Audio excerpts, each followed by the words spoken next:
Boa tarde a todos. Estamos hoje aqui com muita alegria, recebendo na loja Conde Saint-Germain o nosso irmão Everaldo Souza Santos, né? Não, Corrêa dos Santos. Corrêa dos Santos, é. E o Everaldo vai nos falar hoje sobre um livro muito importante, A Doutrina do Coração. Esse livro é fundamental para muitos estudos, principalmente aqueles voltados para a compaixão, voltados para um ser humano mais evoluído, mais ligado aos seus semelhantes. Tem técnicas que a doutora Anne Besant forneceu que são muito interessantes, práticas e que nos ajudam muito nesse caminho. O Everaldo é da loja Nirvana, né? E a gente agradece muito a presença. E agora o tempo é seu, Everaldo.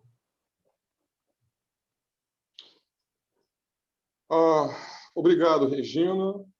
Bom dia a todos. Estou com um pequeno probleminha aqui, porque isso eu não tinha percebido antes do momento. É que o meu celular está correndo aqui na posição. Agora eu consegui fixar. Agora eu consegui fixar. Bom dia a todos, né? Obrigado aí pela apresentação, Regina. A Regina já me apresentou o trabalho da loja Nirvana, aqui do Rio de Janeiro. E eu fui convidado pela loja Saint-Germain hoje fazer comentários, né, sobre o livro sobre a doutrina do coração, que na verdade está explicitado no livro de Anne Besant, né? Então, eu tinha comentado com a Regina que eu tinha lido esse livro já há alguns anos atrás, né? E há muito tempo eu li, apresentei um pequeno trabalho sobre ele, né? E ficou parado isso aqui, né? Ela me convidou para a gente compartilhar mais uma vez esse estudo, né? E aqui estamos nós, né? Bem, então, A Doutrina do Coração é um livro, é uma obra que a gente, como a própria Regina falou aqui na introdução, né? É uma obra voltada à compaixão, é uma obra profunda, é uma obra densa. Ela mostra um caminho devocional, ela fala basicamente de valores como altruísmo, autoentrega, autossacrifício, né? Como o genuíno ocultismo, o cerne do ocultismo. Então, é esse voltar-se para fora, né? Quando a alma, né? Quando o ente humano ele descobre a unidade em que ele está imerso. Então, de forma super sucinta, a doutrina do coração fala disso, altruísmo, entrega. E a descoberta, né, mais ainda, né, dessa dimensão em nós. Né? Essa é a grande questão, essa descoberta que nós fazemos. E uma outra percepção que eu também gostaria de compartilhar com vocês é que é uma mensagem, eu diria que, devido à densidade dela, eu diria que ela está proposta ou para aqueles que já fizeram o seu voto, né, o seu voto de entrega, o seu voto de discipulado, né, ou para aqueles que abordam essa possibilidade, né, no futuro. Né? Então, nós vamos ver aqui uma obra bastante densa, de devocional, né, bastante profunda, e que aborda, né, enfoques devocionais, né, de muita entrega. Né? É muito bonita, é uma obra muito bonita, muito bela, eu diria, nos tempos que a gente vive, né, toda essa problemática do mundo que a gente vive, inspiradora, revigorante. Né? Bem, então, basicamente, a doutrina do coração ela está no cerne do budismo, né? E foi mencionado aqui na Voz do Silêncio, eu até dei um trecho aqui depois, e que fala-se de duas escolas, né? Uma escola esotérica, que seria a doutrina do coração, e uma escola exotérica, que seria a doutrina do olho. Então, seriam as duas sendas, como se refere à Voz do Silêncio, né? Onde é bem mencionado isso. Então, antes de entrarmos propriamente na obra A Voz do Silêncio, a doutrina do coração de Anne Besant, vou fazer aqui uma pequena alusão, né, da Voz do Silêncio, de Helena Blavatsky, quando ela fala isso. Né? As duas escolas da doutrina de Buda, a esotérica e a exotérica, são chamadas, respectivamente, doutrina do coração e doutrina do olho. A doutrina do coração é também chamada o selo da verdade, ou o verdadeiro selo. Doutrina do coração é chamada porque os seus ensinamentos emanaram do coração de Gautama Buda, ao passo que a doutrina do olho foi produto de sua cabeça ou cérebro. E passando a citação, que vem a ser o início da doutrina do coração de Anibésades, Anibésades se refere aqui à voz do silêncio de Blavatsky, dizendo o seguinte, né? No aforismo 111 de A Voz do Silêncio: procura as sendas, mas olha nu, ser limpo de coração antes de empreenderes a viagem. Antes de dar o primeiro passo, aprende a discernir o real do falso, o fugaz do permanente. Aprende, sobretudo, a separar a erudição da cabeça da sabedoria da alma, a doutrina do olho da doutrina do coração. Então, dessa forma, né, ela já nos apresenta o que seria a verdadeira doutrina, a doutrina do coração em contraposição à doutrina do olho, né, em que ela se refere aqui como o intelectualismo, né, o conhecimento como que centrado na mente, né, lucubração mental. Então, o que, na verdade, a doutrina do coração propõe é um mergulho mais vasto, mais profundo, bastante interessante. E já vemos aqui, nessa primeira citação, né, da voz do silêncio, o elemento do discernimento.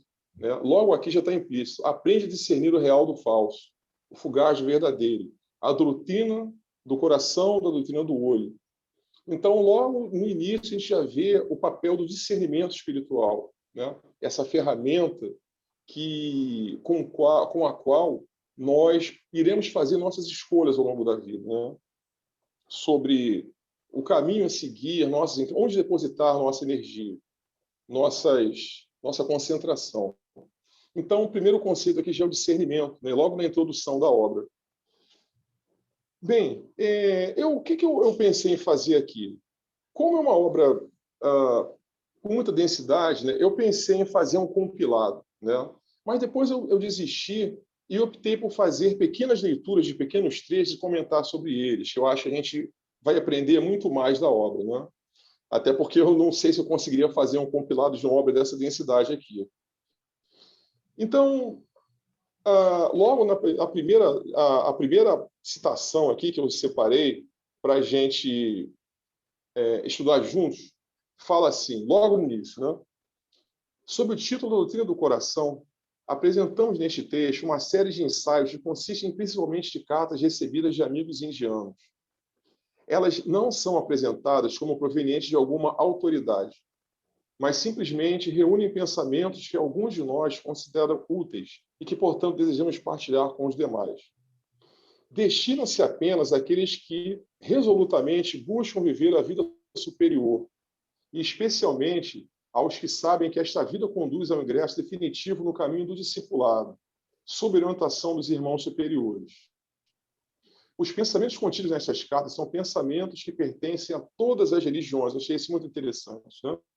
Embora a expressão e os sentimentos sejam indianos, a devoção do tipo nobre e intensa, conhecida no leste como Bhakti. Este Bhakti encontrou sua expressão mais perfeita no hinduísmo. Então, eu achei interessante pontuar isso aqui, né, trazer aqui no nosso estudo, porque mostra, logo no início da obra, a universalidade, né, desse ensinamento. Então, ela coloca aqui, eu achei isso muito bacana, né? Os pensamentos contidos pertencem a todas as religiões. Então, a gente vê que é uma obra vasta, né? Isso não é um apanágio de nenhuma religião em si, mas é inerente ao próprio ser humano. Onde quer que ele tenha existido, haverá essa aspiração a esse discipulado, a essa vida superior. Né? E, na verdade, o entendimento de tudo que isso aqui fala. Né? Bem, a partir daí, ele já apresenta, mais uma vez, né, e nos introduz, de certa forma, no que seria o cerne desse ensinamento. Mais à frente, Anibésades nos diz aqui: não existe desejo pessoal na vida do espírito. Né? Então, a gente já começa a ver, né, começa a se sintonizar com o que ela quer nos dizer. Então, não existe desejo pessoal na vida do espírito.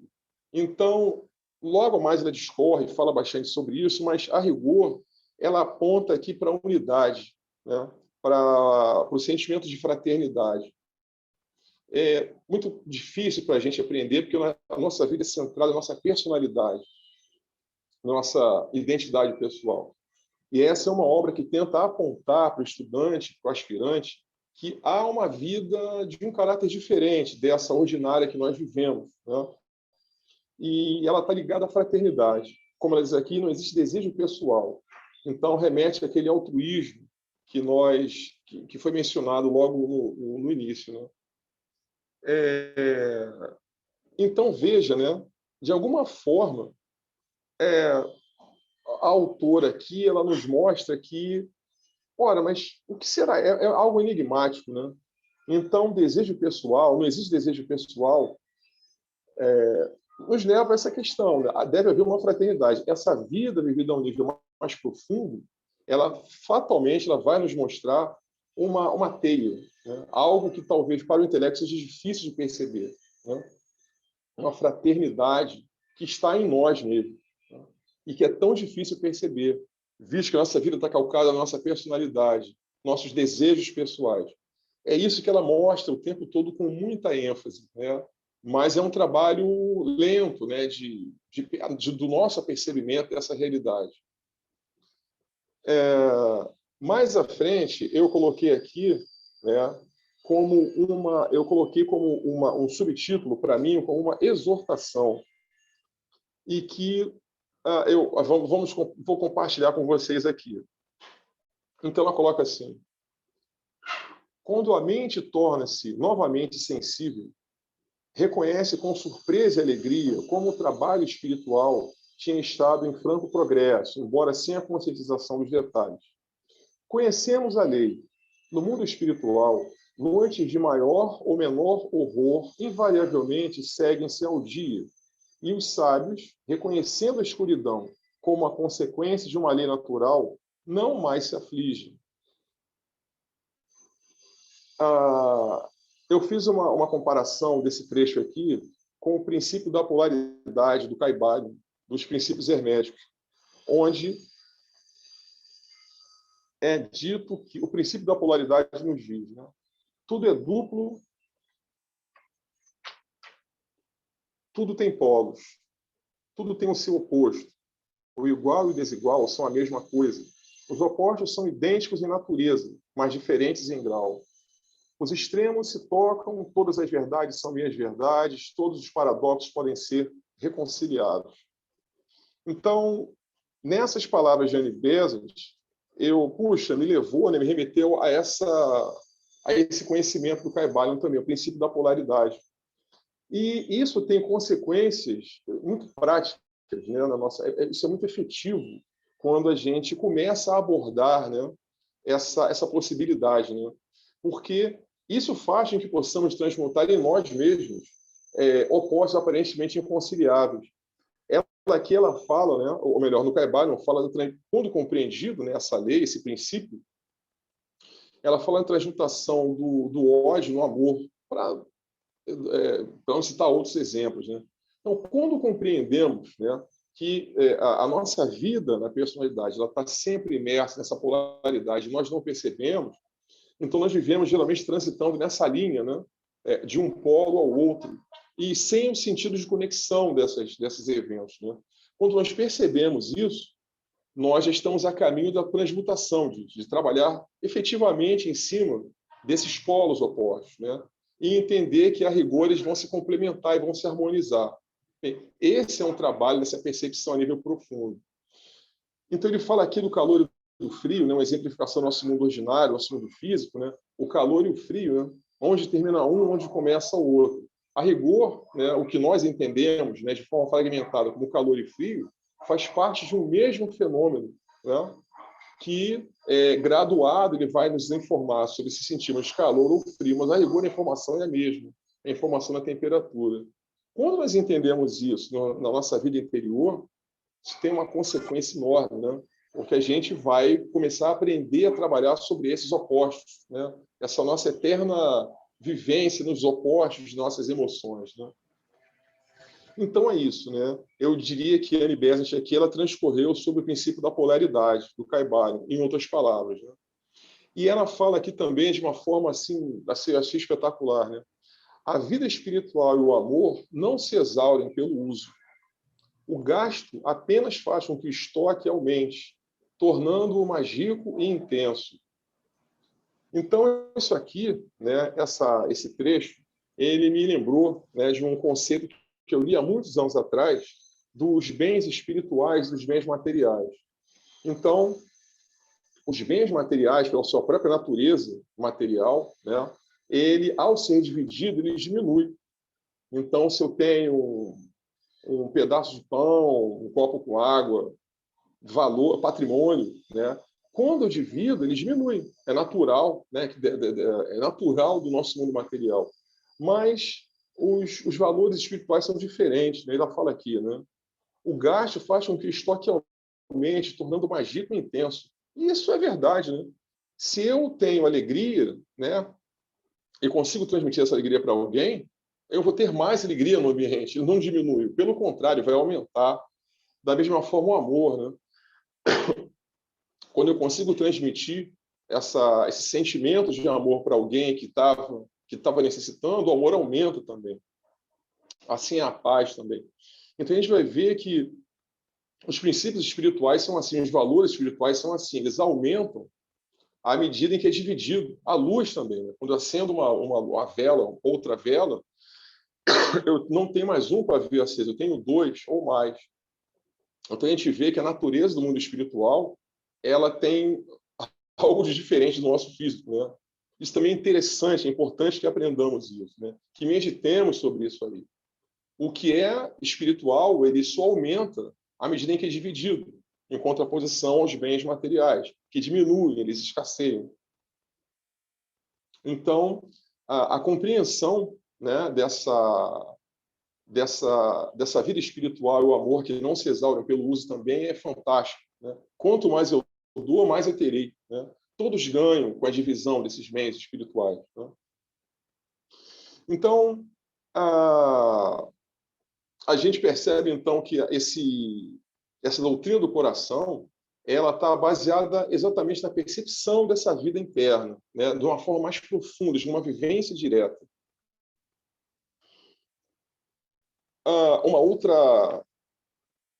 Um outro tópico que eu achei interessante a gente trazer aqui e pensarmos juntos é o seguinte, ele fala do intelecto, né?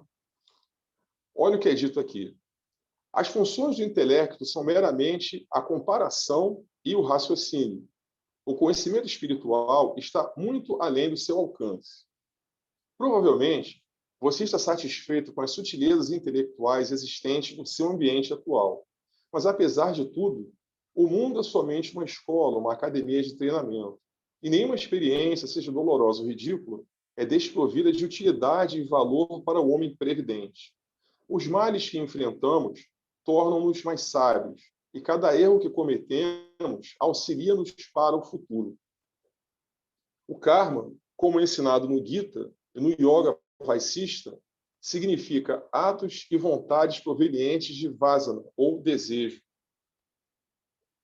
Então, aqui, nesses dois trechos que eu li, no primeiro, eu achei interessante ela falar das funções do intelecto, como comparação e raciocínio, que são fundamentais para a gente, né? Nós precisamos disso para exercer a nossa vida. Mas, logo em seguida, ela coloca, o conhecimento espiritual está muito além desse seu alcance. E aqui a gente pode se questionar, né? Mas que conhecimento espiritual é esse, né? Uma vez que, talvez, que somente fique claro para a gente seja as funções do intelecto, que é o raciocínio e a comparação, né? Então, eu diria que esse é o grande trabalho que é dado para nós, né? Que ninguém poderá fazer por nós. É descobrir esse conhecimento espiritual, né? É descobrir essa vida que pulsa em nós, que ela que chamou, né, de doutrina do coração, em alusão ao conhecimento budista da voz do silêncio. Então, veja que o que está em jogo aqui é a própria vivência, é a percepção da vida, né? Para além do conhecimento intelectual, que também é importante, tem todo o seu valor, né? Nós precisamos dele também. Mas a grande percepção é que ela não é a única forma de apreensão, tá? Ela, na verdade, é um instrumento que aponta para uma outra coisa que jaz mais profundo em nós, conhecido como doutrina do coração. Então, e interessante que ela coloca aqui sobre karma, né? Como ensinado no Gita e no Yoga Vaisista, atos e vontades provenientes de vasana, o desejo pessoal, né? Então, de alguma forma, aponta que quanto mais desejo, desejo pessoal, né, e, de certa forma, a utilização que esse desejo faz pelo intelecto para conquistar o seu objeto, né, mais karma parece isso gerar, né? Quanto mais eu tenho esses desejos aflorados e uso o meu intelecto para captá-los, né, para apropriá-los para mim, mais geração de karma eu tenho, né? Então é interessante a gente meditar sobre isso também, né? A natureza de onde provém o meu desejo, que irá colocar o meu intelecto a serviço de captá-lo e capturá-lo para mim, né? Essa é a função do intelecto. Quando ele não está atento para essa vida mais profunda dele, essa vontade que vem das camadas mais profundas de nós mesmos. Quando isso nos escapa, para que serve o intelecto? Para engendrar métodos, maneiras de satisfazer nossos desejos, né? Então, a percepção disso, né, dessa forma de utilização do intelecto, também acho muito interessante, né? Se nós conseguimos perceber a utilização mais corriqueira que o nosso intelecto tem, que é buscar satisfazer nossos desejos, né? Então, isso é interessante de nós observarmos em nós mesmos, né? E isso deve trazer, na medida que cada um opera nessa pesquisa em si mesmo, isso irá, com certeza, desvendar enormes descobertas, né? Mais à frente, eu achei interessantíssimo também na descrição que Annie Besant fala sobre o que eu chamei de o alento da vida, ou um ideal. Ela fala assim: não há treinamento melhor do que os poucos e rápidos anos na vida do discípulo, quando ele é conduzido somente por desapontamentos que o levam a buscar proteção nos abençoados pés dos senhores, pois lá é o único lugar para repousar. E então cresce no discípulo o constante hábito de pensar que seu refúgio está neles, nos santos senhores, né? Sempre que o mestre não se encontra em seus pensamentos, ele se sente miserável e desamparado, uma linguagem forte, né? Então, na grande escuridão do desespero, nasce para ele uma luz que nunca mais ficará ofuscada. Então, veja que no início eu falei que esse é um livro devocional, né? E eu diria que esse livro, ele é uma mensagem, né, de muito vigor, né, para aquele que, mesmo que não tenha essa vida devocional aflorada, mas que compreende que o que está dito aqui não é exatamente para o intelecto, mas é algo mais profundo, né? É para aquilo em nós que saberá entender o que está escrito aqui.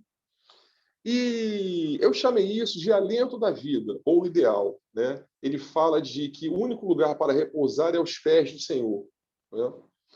E eu tomei a liberdade de fazer também uma alusão, né, nesse trecho que Annie Besant fala para nós, dizendo do coração, com a passagem do Novo Testamento, do livro de Mateus, versículo 6, 19 a 20.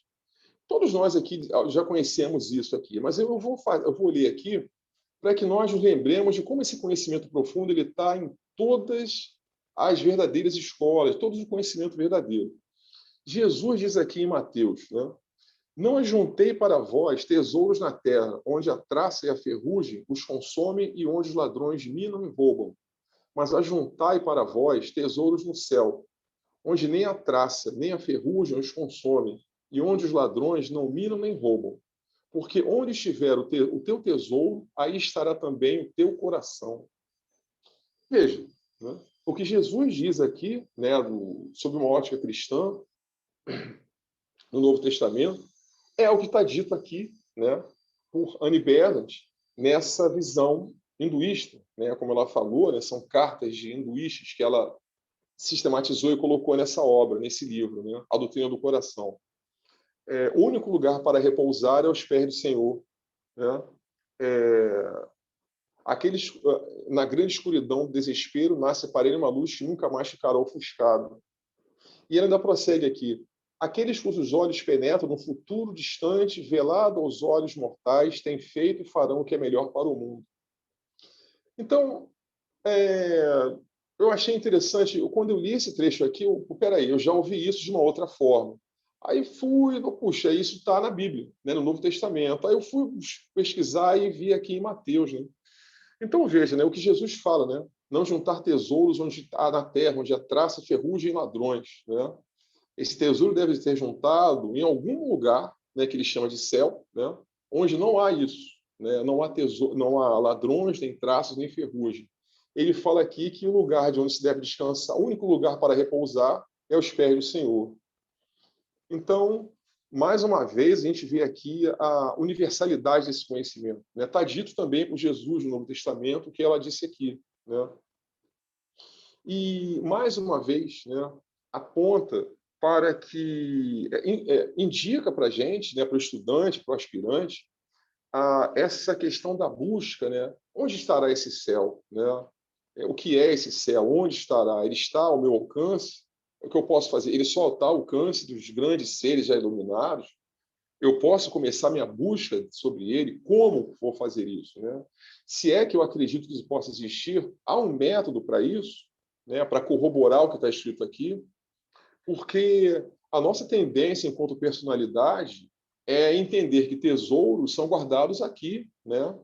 E fugindo, né, do aspecto meramente material, físico, né? Tesouros como alimentos ou como propriedades, posses, patrimônio, podemos entender tesouros como nossas emoções, nossos sentimentos também, né?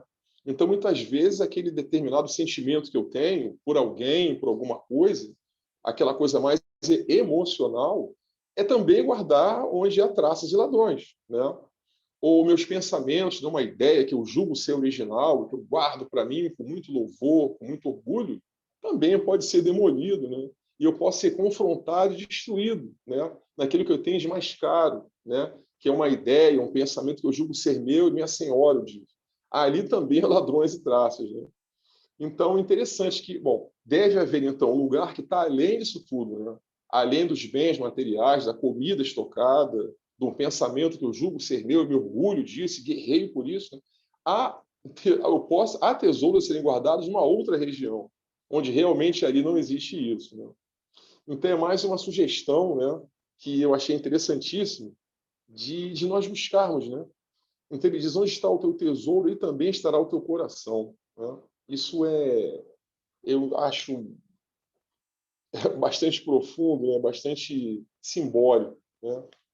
Onde foi que eu coloquei os tesouros? Né? Onde estou atrelando? Em que região do meu ser eu atrelei esses tesouros? Né?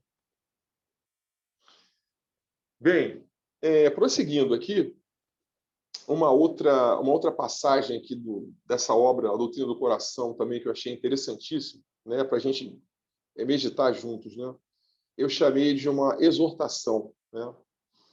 Então, como eu falei, antes de ler aqui, como eu falei, né, você veja que é um livro que ele se aplica, né, a mensagem que está aqui é para aqueles que já fizeram seu voto ou que estão fazendo seu voto, né, e talvez nem saibam disso, né?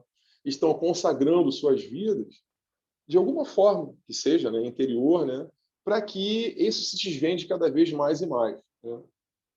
Então ele fala aqui, né, ela fala: para nós, pela suprema misericórdia dos nossos senhores, as coisas na terra são um pouco mais claras e mais inteligíveis do que para o homem mundano.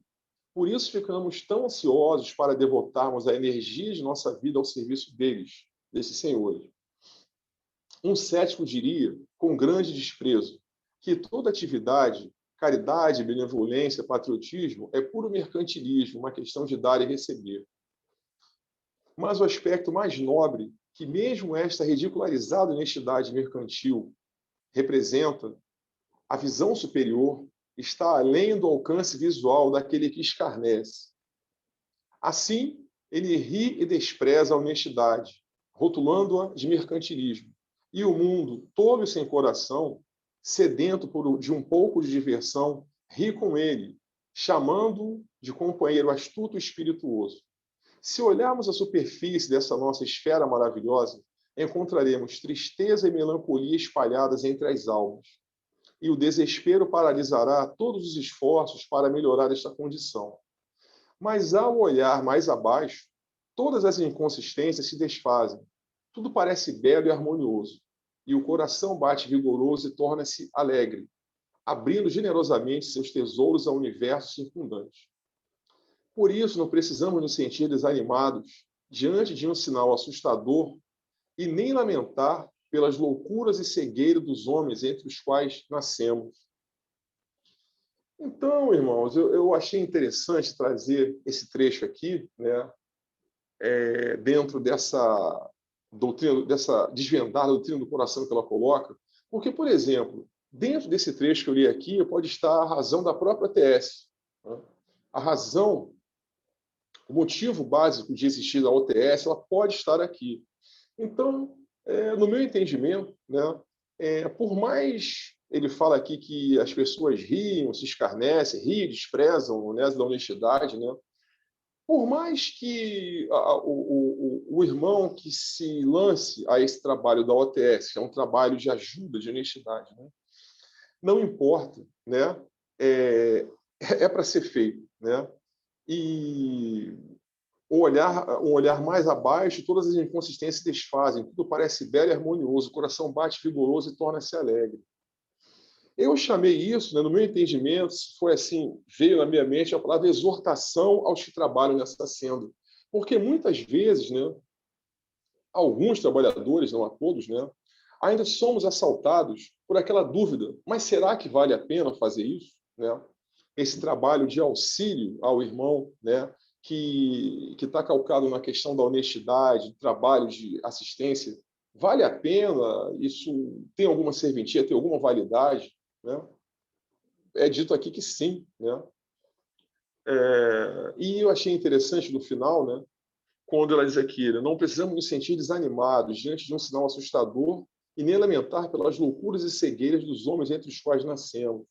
Ou seja, para quem sente esse chamado, né, seja na esfera que for, né, do auxílio físico, o auxílio emocional, o auxílio intelectual, a ajuda aquelas pessoas que estão necessitadas, né, até de um ombro amigo que seja, né, um ombro, um ouvido, que faça. Né?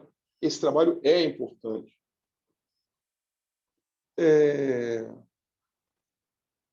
Logo a seguir,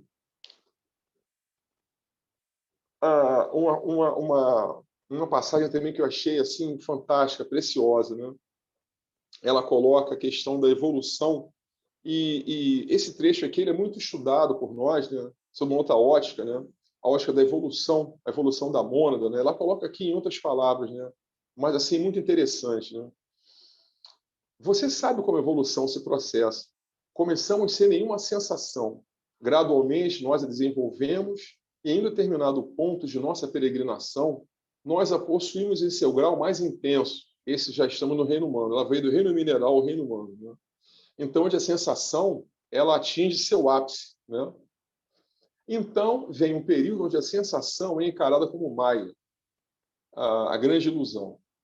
Começamos a diminuir e o conhecimento passa a predominar, até que no final toda a sensação é consumida pelo conhecimento e atingimos a paz absoluta. Mas não a paz na ignorância, tal como no início da nossa vida no reino mineral, mas a paz na onisciência, paz não na apatia, como se fosse na morte, como vemos nas pedras, mas na vida absoluta e no amor absoluto. Isto conduz ao repouso, porque anima tudo o que é e derrama suas bênçãos sobre todo o universo. Mas os extremos se encontram, e então, em um dos aspectos, o início e o fim coincidem. Então, eu achei, né, essa figura que ela traz, né, a paz das pedras, né, que eu, embora tenha falado o início, né, no caso da nossa jornada ascendente da mônada, né, o mineral jaz em paz, né, chamando da ignorância da sensação. E nós, né, no nosso reino humano, nós vivemos o ápice da sensação. Eu diria que grande parte de nossas vidas um dia foi capitaneada pela busca de sensações. Né? Um dia nós vivemos isso, talvez. Né? E é natural, esse é o reino humano. É onde a sensação atinge seu ápice. Mas veja que ela fala aqui que coisa interessante. Né? A sensação é consumida pelo conhecimento, até atingirmos a paz absoluta. Então, veja que essa sensação que um dia foi tão cara, e talvez a razão de toda uma vida, ela dá lugar a uma busca de algo diferente dela.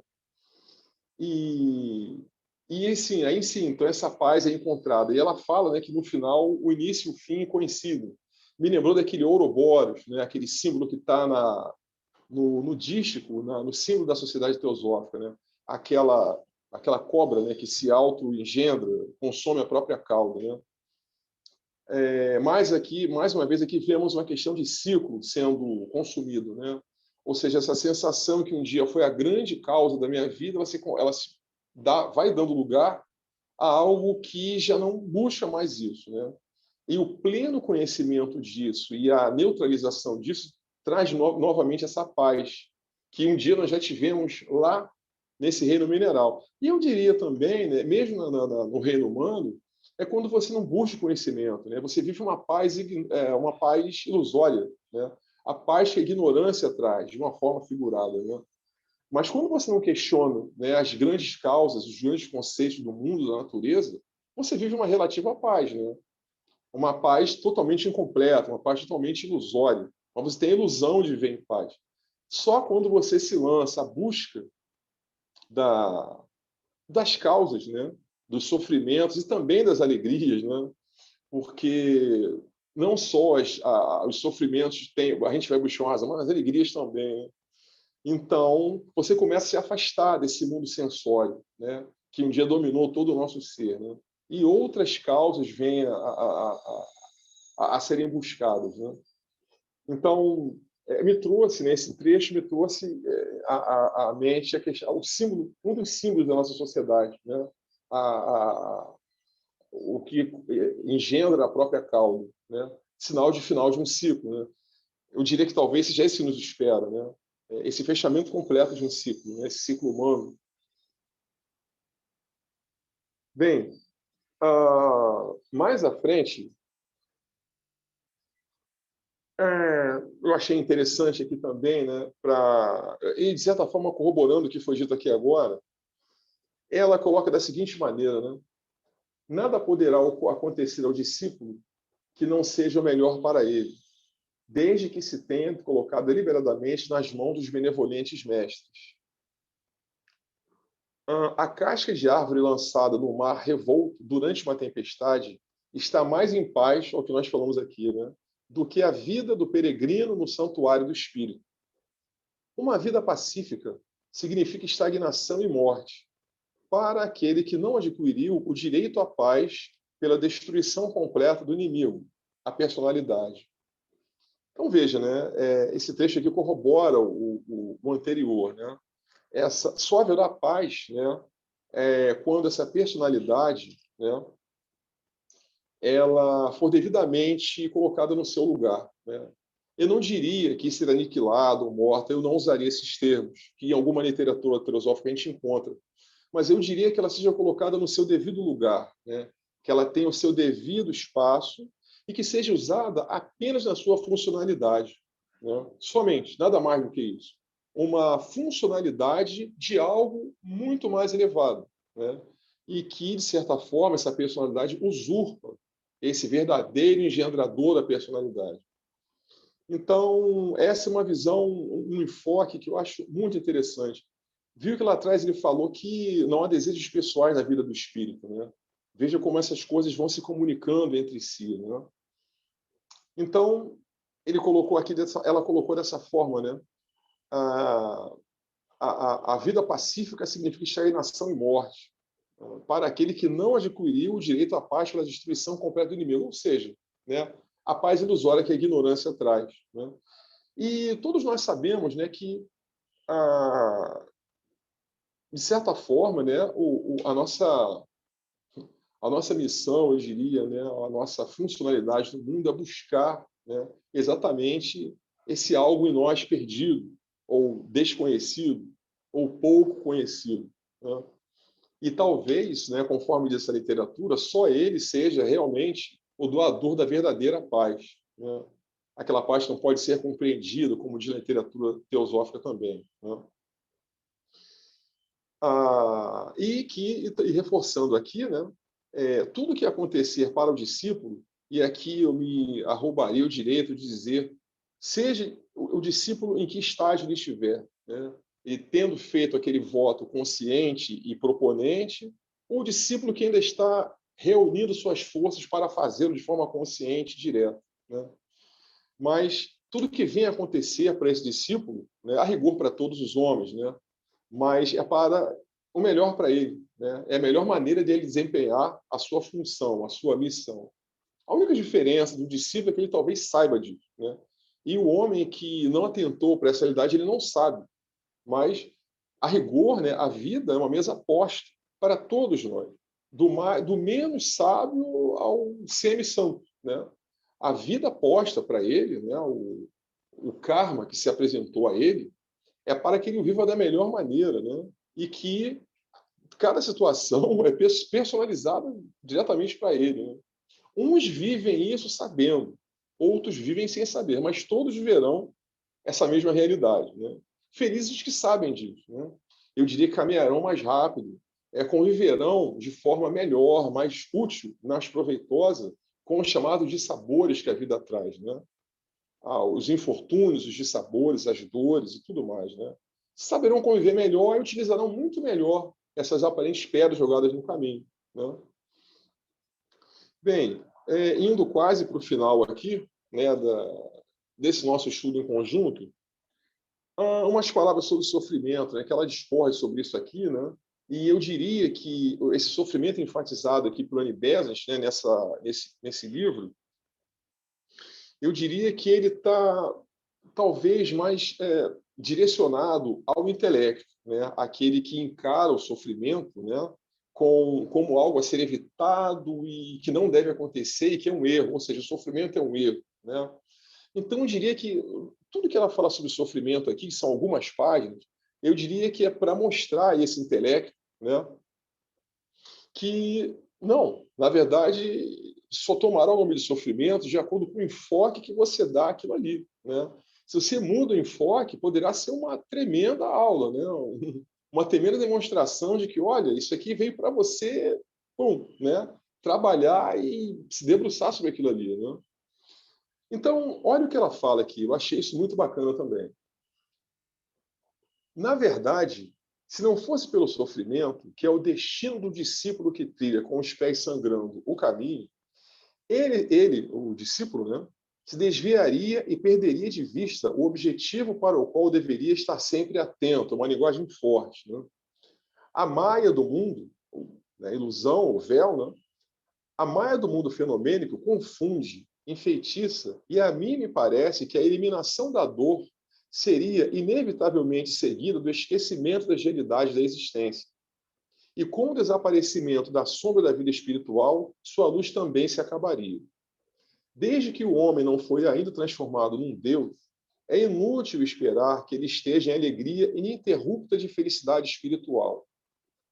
Nos períodos da sua ausência, somente o sofrimento mantém firmes os pés do discípulo, salvando-o da morte, que certamente surpreenderia no esquecimento das verdades do mundo espiritual. Né? Olha que palavras, né, que foi dito aqui, né? O sofrimento, a dor, como, ei, olha, tem que tirar essa pedra do sapato, né? Tem que pesquisar, tem que ver o que causou isso aí. Aqui, né, uma vivência pessoal minha rápida, né? Mas eu me lembro quando eu era garoto, né? O principal motivo, eu fui criado, né? Eu sou brasileiro, ocidental, eu fui criado dentro da igreja católica, né? Sem grandes devoções, mas foi a minha base, né? E eu, garoto, muitos questionamentos que eu fazia que eu não encontrava as respostas da igreja católica. Tanto sofrimento, não só meu, como de pessoas que eu conhecia. Esse foi o grande motivo para procurar a doutrina espírita, né? Então, ali, opa, peraí. Então, existem causas e consequências, né? Existem leis no mundo que eu não conseguia ver naquele mundo cristão, católico. E eu digo, faço questão de frisar, eu não estou desmerecendo absolutamente, né, o universo, o mundo católico. Eu não consegui ver essas respostas lá. Muitos conseguem, né? E conseguem todas as suas respostas ali. Eu não consegui. Então, isso me forçou a procurar outros caminhos, outras escolas, né, além daquela católica. Veja, foi a busca por resposta ao sofrimento que me levou, no caso, naquela época, né, ao conhecimento do espiritismo, né, à codificação de Allan Kardec. Foi exatamente isso. meu Deus, que mundo é esse que eu estou vivendo? O que é isso, né? Não é possível que seja à toa, né? Nós não podemos ter vindo ao mundo só para isso, né? Isso foi assim que forçou a buscar a leitura, né? A pesquisa, né? E por aí a coisa vai, né? Veja que isso aqui parece ter um fundo de realidade, né? A dor é aquele aguilhão que te, opa, olha, tem que prosseguir em marcha, não pode deitar. Não pode deitar pegando bananas e comendo e maçãs. Não, a vida é trabalho, a vida é luta, né? Ou seja, o papel sublime da dor e do sofrimento nas nossas vidas. Bem, chegando próximo ao fim já, né? Me perdoem se eu estou falando, né? Já talvez passando, mas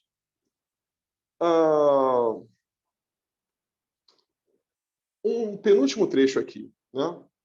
Do mais elevado ao mais inferior, a vida é uma alternância entre repouso e movimento, luz e trevas, prazer e dor, aquele princípio da polaridade lá do Caibalion, né? Sempre, a nossa vida é imersa nisso, né? Essa dualidade o tempo todo, né? Por isso, nunca permita que seu coração mergulhe em desespero ou que seja levado por alguma corrente adversa de pensamento. Veja o momento que nós vivemos no mundo hoje, né? Não só no Brasil, mas no mundo, né? É um momento de muito questionamento, né? Muita dor, muito sofrimento, muitas pessoas sofrendo, né? Muitas pessoas em desespero pelas mais diversas razões. Veja como isso aqui vem dizer a nós, né? Você provou a si mesmo intelectualmente e está agora, de fato, experimentando o caráter obscuro e irreal das coisas percebidas, através dos órgãos do sentido, ou pela mente e a natureza efêmeras de todos os divertimentos físicos e emocionais. Portanto, encaminhe-se para a senda que o conduzirá a uma visão da vida real, por mais acidentadas que sejam as regiões que ela conduz. Embora destituídos de alegria, os desertos através dos quais agora e depois esta cena nos conduzirá. Acima de tudo, tenha fé nos misericordiosos e sábios mestres e devote seu coração e sua alma ao serviço deles. Antes de terminar, eu vou ler um último verbete aqui. Eu, quando li esse trecho aqui, me lembrou uma breve compartilhamento, né? Esse final de semana agora, sábado à noite, eu mostrei para o meu filho, para minha esposa aqui, um filme antigo, talvez os mais antigos aqui lembrem, é o filme Kung Fu, com David Carradine, né? O original, né? O filme original passado na China, né? No mosteiro budista, né? Mosteiro Shaolin, né? É espetacular, né? E esse filme, que depois deu origem ao seriado, já passado nos Estados Unidos, na Califórnia, já mostra mais todo aquele conhecimento lá dos mosteiros Shaolin, né? Transplantados para o mundo do Bang Bang, né? Dos Estados Unidos, da Califórnia, né? Quer dizer, um contraste enorme, né? Mas esse primeiro filme é passado na China, né? E quando eu li esse trecho aqui, né? Eu me lembro muito desse filme, né? Porque mostra exatamente, né? A, essa vida, né, que nos é mostrada, né, esse conceito de vida, né, e tentando já nos demolir essa questão da busca das sensações, né, das emoções mais corriqueiras, né. Ela, no filme, no Kung Fu, né, em que David Carradine faz o papel do monge, né, é mostrado isso de forma muito clara, né, como a vida que eles levam, ou que eles são ensinados a perceber, parece, né, de uma forma assim trivial, que os afasta da humanidade, né? Parece que eles são seres à parte, eles não são humanos, né? Que vida é aquela, né? A indiferença à dor, a indiferença ao frio, né? O controle do corpo, a disciplina do corpo, a disciplina da mente, né? E os poderes que isso traz, né? Os poderes sobre si mesmo, né? Sobre o mundo. Aqui não se fala de milagres, não. É os poderes sobre si mesmo, né? E o interessante, né, uma passagem que, como ele no final do filme, ele acaba cedendo, né? Ele é um homem, né? E ele cede a uma emoção violenta. E aquilo irá tirá-lo daquela vida dele, né? Mas o mestre dele, um monge Shaolin, fala, não, isso também deveria ter acontecido. Faz parte da sua vida ter que ter passado por isso, o mais errado que você pense que seja, né? Que coisa interessante, né? Aquela vida que parece tê-lo apartado do resto da humanidade, ela também tem momentos da mais mundana humanidade e que mudou totalmente o destino dele, né? E que aquilo também fazia parte da vida dele, né? Então, quer dizer, não há nada errado, né? Tá tudo certo, né? Contanto que você aprenda né, e honre, né, aquele aparente erro que você cometeu. Não, nada é errado, né? Tudo serve para o seu aprendizado. E interessante dessa vida apartada, né? Esse é o aparente paradoxo, né? A vida que aquele homem levava, aqueles monges, né? Numa primeira visão, parecia que eles eram de apartados da humanidade, mas uma visão mais profunda mostra que eles são mais humanos do que todos os outros homens, né? Mostra a mais profunda humanidade que ele tem, né? Isso o filme mostra depois, né? Caramba, parece que ele é quase um ET. Não, ele é profundamente humano, né? Mas de um nível muito mais profundo, né? Quer dizer, um paradoxo, mas que, na verdade, não tem nada de paradoxo, né? É quando a vida é vivida já nesses princípios mais elevados, né? Parece que você está apartado, não, você é o mais, talvez o mais humano de todos, né? E concluindo aqui, peço perdão por todo o tempo que eu ocupei de vocês aqui, a seguinte, um verbete que ela tem aqui, já quase no final do livro: a teosofia não é algo que possa ser forçado ou trabalhado com indecisão na cabeça ou no coração de alguém. Ela deve ser assimilada com tranquilidade no curso natural da evolução e inalada como o ar ao nosso redor. De outra forma, causará indigestão, usando-se uma expressão vulgar. Então, aqui eu termino a minha fala, né? Teosofia, a rigor, né? Além da literatura que nós conhecemos, preciosa, né? Ela é o nosso viver, né? Mesmo que eu não conheça a literatura, né? Se eu tenho um estilo de vida baseado na minha própria identidade, né, que me acerca a esses conhecimentos, eu estarei vivendo teosofia também. E fatalmente essa literatura irá travar meu caminho. Não há como ser diferente, né? Essa literatura irá travar o meu caminho. Se eu vivo de uma forma interna, essa aspiração de um mundo melhor, de um idealismo, né, um mundo ideal, de uma vida ideal, essa literatura irá travar o caminho de uma pessoa dessa. Bem, irmãos, aqui eu termino, tá? Eu agradeço profundamente a atenção devotada por vocês agora. E antes, só um aviso que eu não dei no início, eu acabei me esquecendo, né? Mas esse livro, A Doutrina do Coração, ele, na verdade, eles são 3 em 1, né? Essa versão, essa tradução, essa edição da Doutrina do Coração, ela, na verdade, no primeiro capítulo, que é o maior, ela é exatamente a doutrina do coração, isso que a gente viu agora, abordou alguns tópicos, né? Tem a vida teosófica, que é um outro tópico também, né? Também de Annie Besant, e um terceiro, que é revelação, inspiração e observação. São 3 obras de Annie Besant contidas no mesmo livro. Aqui nós abordamos somente o primeiro, que é a doutrina do coração. Agradeço profundamente. Possamos conversar. Isso aí.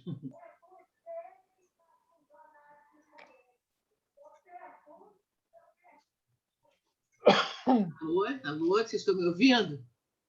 Estamos. Não, tá. Bem. Olha, isso muito mesmo, Everaldo. Eu acho esse livro importantíssimo.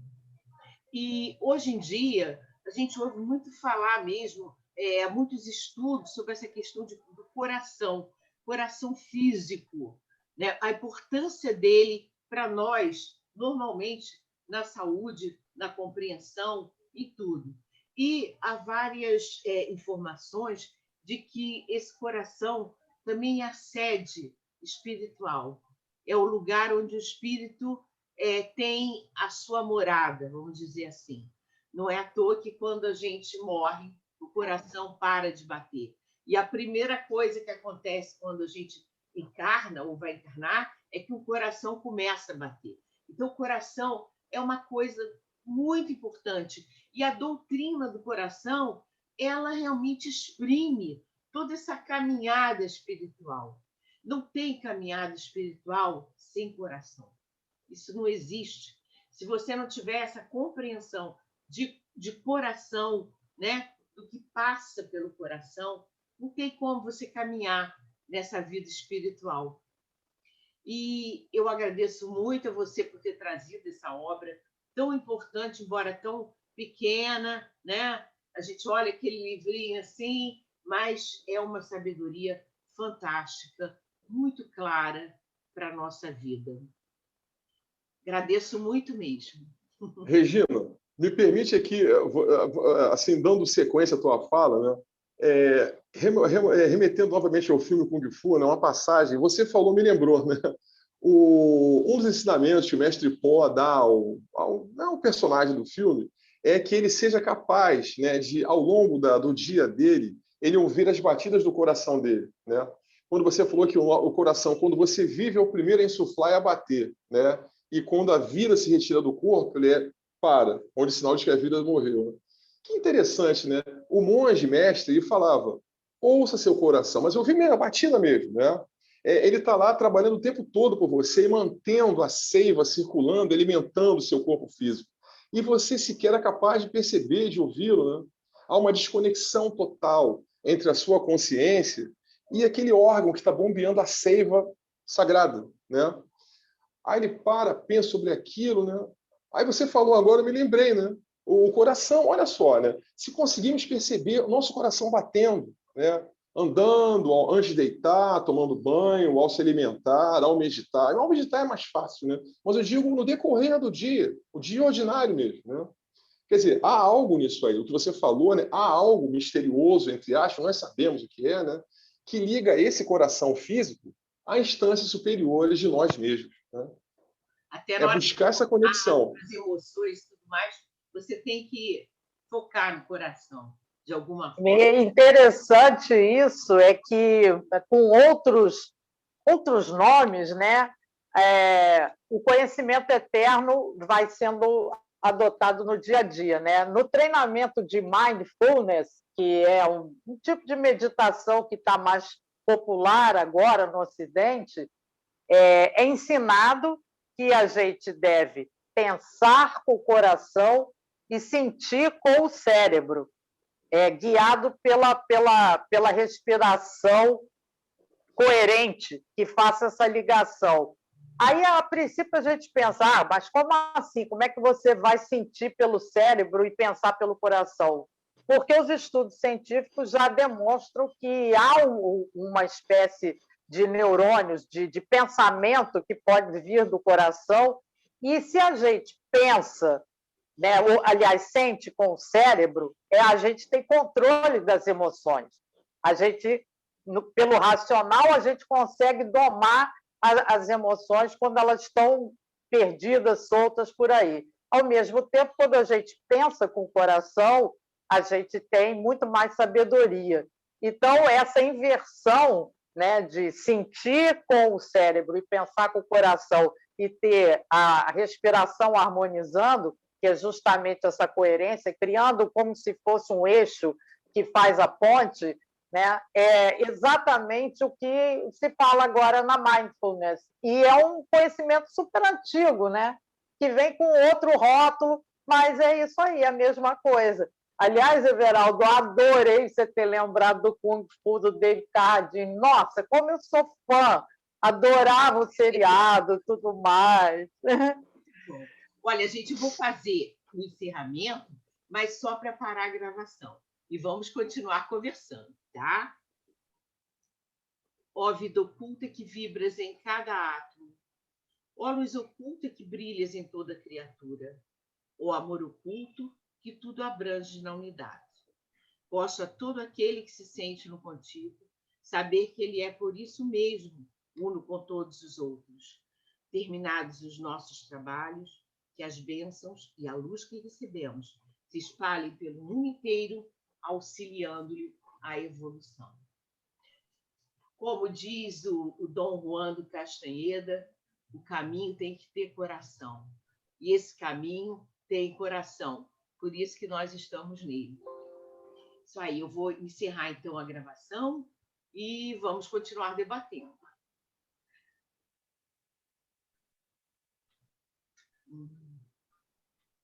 No quadradinho.